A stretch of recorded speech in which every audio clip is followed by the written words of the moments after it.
On today's episode of Path Monk Presents, I've got a very special guest with me joining today. Please welcome Cynthia, who is the co-founder and the CEO of Dtravel. Now, for all of you who don't know, Dtravel is a community-owned and operated travel ecosystem that are solving the biggest challenges in the vacation rental industry today. Cynthia, thank you so much for joining us today. It's an honor to have you on our show. Thanks so much, Maria. I'm super excited. I'm really excited to talk about what we're doing at Dtravel because I think it's going to be quite different from what your audience has heard of before. Yeah, it is going to be really different. And I know you've got a lot of great insights to share, especially, with what you have tackling in on your, what you guys have been tackling within your company and what you guys have going on. So super excited. So let's get into it. All right. So first things first, tell us, what does Dtravel do? So Dtravel is what we call a travel ecosystem, and we use Web3 technologies to empower ownership and to accelerate the global adoption of direct bookings in the vacation rental industry. And for anyone who's not familiar with this industry, direct bookings are essentially those are made directly between a property manager and a guest without the use of another platform or an intermediary in the middle.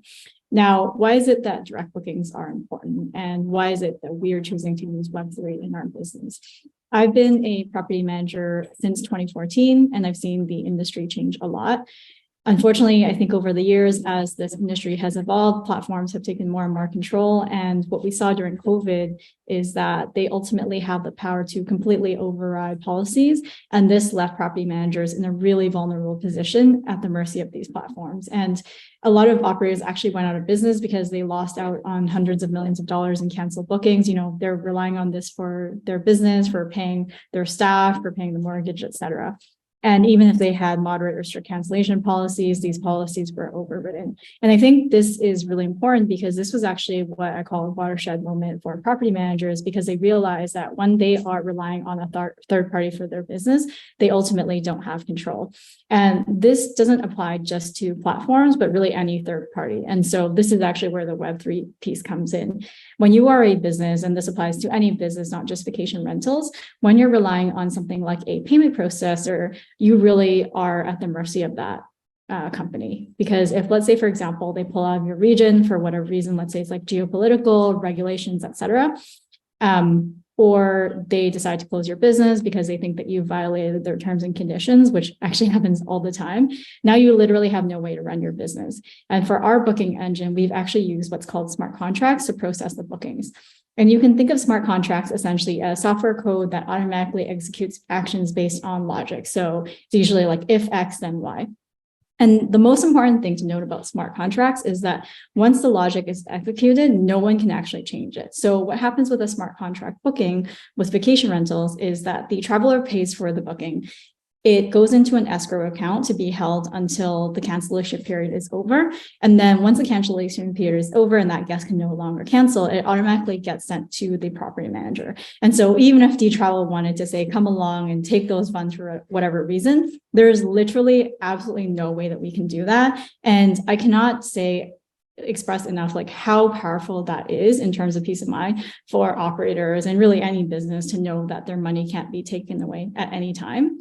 And then, secondly, like with direct bookings, I'm sure that you've heard or you've experienced it yourself, but the fees on these platforms are so high now. And so direct bookings essentially removes the middleman and saves a lot of fees for both the property manager and the guest. Wow, that's incredible. You guys have really been able to solve this issue, not only for clients, but just for anyone, property managers, homing agencies, or anyone who owns a vacation rental to be able to not only be more transparent, but to be able to let the companies know, and then the prospects who are booking through your platform to know that it's safe and it's secure. And I think that's great, especially, with a lot of the horror stories that people hear from Airbnb or Booking.com. Exactly. Yes, exactly. That's amazing. So now, in terms of your clients, how do they typically find you? What would you say is your top client acquisition channel? Are we talking mainly digital marketing, inbound, SEO content, word of mouth referrals, or would you say it's just a mix of a lot of things? So this is actually going to be really interesting, especially for your audience, I think, because it's very different from how you think about typical marketing funnels or growth channels. So normally, if you're putting together like a growth or marketing strategy, it's usually some combination of organic and paid marketing. You funnel them into that funnel and then you convert them. What is really, really unique and special about Dtravel is that we actually have what's called community-led growth. And so essentially we've done zero paid marketing, and we have a wait list of over 5,000 property managers who are waiting to use Dtravel. And now you might ask, like, why is that? How did we build up this huge pipeline?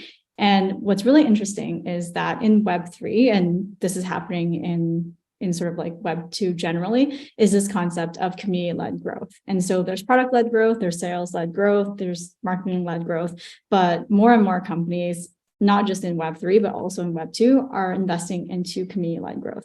And community-led growth is essentially where you have a community of evangelists who you've brought together, who champion your product and really are helping you grow and spread awareness about it.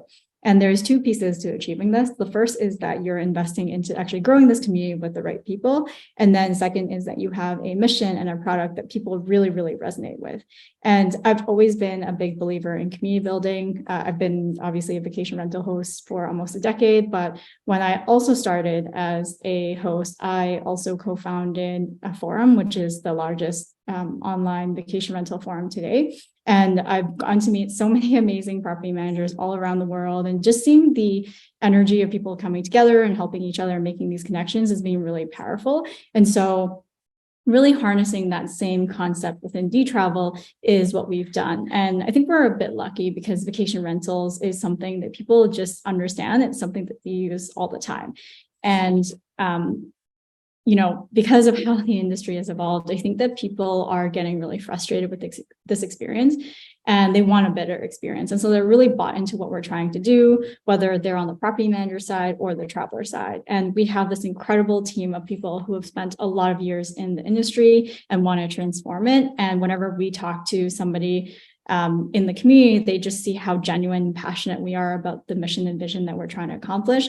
And they really resonate with that because they know that we're actually here like on a mission. We're not just a product, we're not just a company, we're actually standing for something bigger. And I think that is something from the community aspect that people get really excited about. And, just to highlight how powerful our community is, we actually had 2 community members who are also property managers using Dtravel. They actually traveled to Barcelona for a Web3 conference recently, so they can go and tell everyone all about how amazing Dtravel is. And I'm just so humbled by the passion that people have for what we're trying to do and this mission and vision that we have. And I think that this really is more incredible than any marketing or growth strategy that we have, because it's really building this personal connection with people that honestly you can't really buy with money, because it just goes so much deeper than that. Yeah, it really does. And it's a true testament as to what you guys have been doing, not only in-house, but it's showing out of house now. Like the example you gave of the prospects or your clients who had come to Barcelona and sharing their experience, talking about how great the platform is. As you said, that speaks so much more because of the human element, and it's something that money can't. Exactly. Yeah. All right. Awesome. So now we're going to switch gears. We're going to talk about you as a leader. So with being the co-founder and CEO, I'm pretty sure your day-to-day tasks look very different. But how would you say that an average day looks like for you? I think the biggest thing that you need to do as a leader is get everybody on board, because I think of it almost like a chess game, right? So you have all of these chess pieces who are on the board, and they're all excellent at whatever it is that they do. And you, as sort of the chess master, you have to make sure that everybody is working together. And when you're operating in the trenches, it's so easy to lose track of what that bigger 360-foot view is, and how do you keep everybody moving in the same direction, aligned together, and making sure that they stay motivated as well. Because there's this really great article that I read where if, let's say, for example, you're flying a plane and let's say you even go half a degree off course, you're actually going to end up somewhere completely different than your original destination. And so it's really, really important to make sure that everybody is essentially rowing in the same direction, because if you're not, then you just end up wasting a lot of time and effort trying to get people back on track. So I think that's probably one of the most important things, making sure that we're aligned on our strategy and that we're always looking at trends, because Web3 also moves very, very quickly. And so we kind of always have to stay up to date on the latest technologies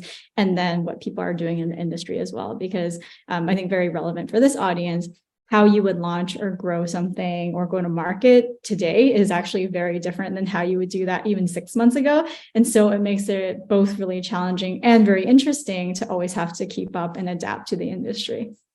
Yeah, absolutely. And then I love how you summed it up too as well. So that was great. Now we're getting close to the end of our interview, and I'm going to send you some rapid fire questions. Are you ready? Awesome. Yeah. Perfect. Now, if there were to be no boundaries in technology, what would be the one thing that you would want to have fixed in your role today? Oh, this is such an interesting question.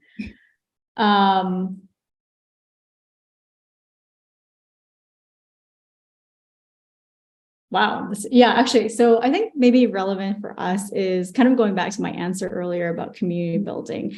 If there was a way where, I could use some sort of technology to get all of the people in our community to go out and be this army that kind of spreads the message on our behalf and gets everybody aligned, knowing what they should say and like how they should say it, and to be able to track that, I think that would be incredible because, even if someone's talking about you in the community or they go out and refer you to somebody else, you often don't know that. And so if there's a way for me to be able to know that, I think not only just for me, but the team and our customers and everybody in our community would be like, wow, there's so many people going out to talk about Dtravel, and that's really, really powerful. Yeah, it is. It's very, very powerful, as you said, and it's true. You guys are major key players in what you're doing, and it's really great to see what you guys are doing within, this industry overall. So, thank you. Absolutely. Now, what is the one piece of advice that you would give yourself if you could go back and restart and rebuild Dtravel from the ground up? What would you tell yourself? Wow. So many amazing questions, Maria. You're making me really think today. What would I go back and tell myself?